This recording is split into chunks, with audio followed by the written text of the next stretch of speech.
પાટણ જિલ્લામાં એક પણ બાળક શિક્ષકથી વંચિત ન રહે તે હેતુથી સમરસ વિદ્યાસેતુ યોજના અંતર્ગત ખાસ અભિયાન હાથ ધરાયું હતું. જિલ્લામાં વિવિધ શાળાઓમાંથી ડ્રોપ આઉટ થયેલા કુલ 14,692 બાળકોમાંથી 12,878 બાળકોને ફરી શાળામાં પ્રવેશ અપાયો છે.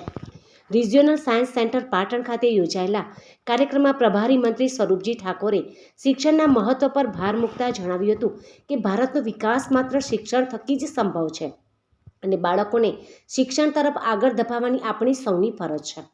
જિલ્લા પંચાયત પ્રમુખ ભાવિક પટેલે જણાવ્યું કે બાળક શાળાએ ન પહોંચે તો તેનું આખું ભવિષ્ય અંધકારમય બની જાય છે. દરેક બાળકને શિક્ષણની મુખ્ય ધારામાં જોડવા સૌએ સંકલ્પબદ્ધ થવાની જરૂરિયાત વ્યક્ત કરી. કાર્યક્રમમાં પુનઃ પ્રવેશ મેળવનાર બાળકોને ચોપડા કીટનું વિતરણ કરાયું હતું.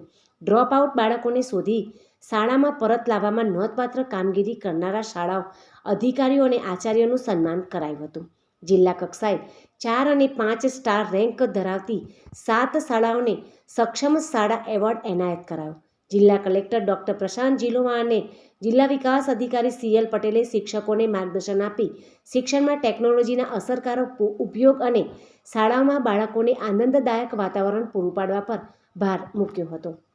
પાટણ જિલ્લામાં ડ્રોપ આઉટનું પ્રમાણ શૂન્ય કરવાની દિશામાં શિક્ષણ વિભાગનો મહત્વપૂર્ણ પ્રયાસ છે.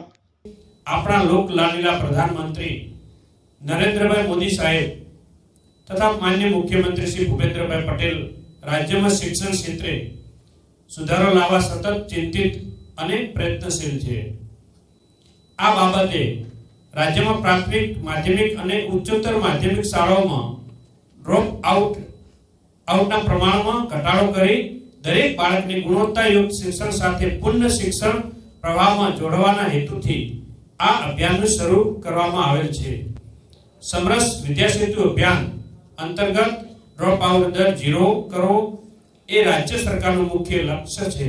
મુખ્યમંત્રી શ્રી ભૂપેન્દ્રભાઈ પટેલ સાહેબ ના નેતૃત્વમાં રાજ્ય સરકાર અને શિક્ષણ વિભાગ અને સૌ શિક્ષક મિત્રો ડ્રોપ આઉટ રેશિયો ઘટાડવા ખૂબ પ્રશંસનીય પ્રયાસ કરી રહ્યા છે.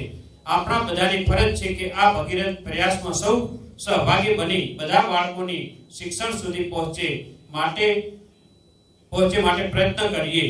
ભારતને આત્મનિર્ભર ભારત બનાવવા અને 2047નું જે નરેન્દ્રભાઈ મોદી સાહેબે સપનું જોયું છે એનું પ્રથમ પગથિયું આ શિક્ષણ છે. શિક્ષણની અંદર આપણું બાળક ભણશે અને આપણું બાળક આગળ જશે અને આપણું બાળક ગ્રેજ્યુએશન થશે તો એને સમજણ પડશે કે મારે શું કરવું અને શું ના કરવું. આવો સૌ આપણે સાથે મળી અને આ શિક્ષણનું કાર્ય છે એ કાર્યની અંદર જોડાય અને આપણે શું સાથે કાર્ય કરી અને જે ભારતનું ભવિષ્ય નક્કી કરવું છે એમાં સૌ સાથ આપો. આજે ખૂબ સરસ જે પણ લોકોએ ડ્રોપ આઉટ બાળકોને પ્રવેશ આપ્યો છે એમને હું ખૂબ અભિનંદન પાઠવું છું કે સારું કાર્ય કર્યું છે. હજુ પણ ક્યાંક બાળક આપણું રહી જતું હોય તો પણ શોધખોળ કરે અને કોઈ પણ બાળક શિક્ષણથી વંચિત ના રહે એના માટે આપણે સૌ પ્રયાસ કરીએ.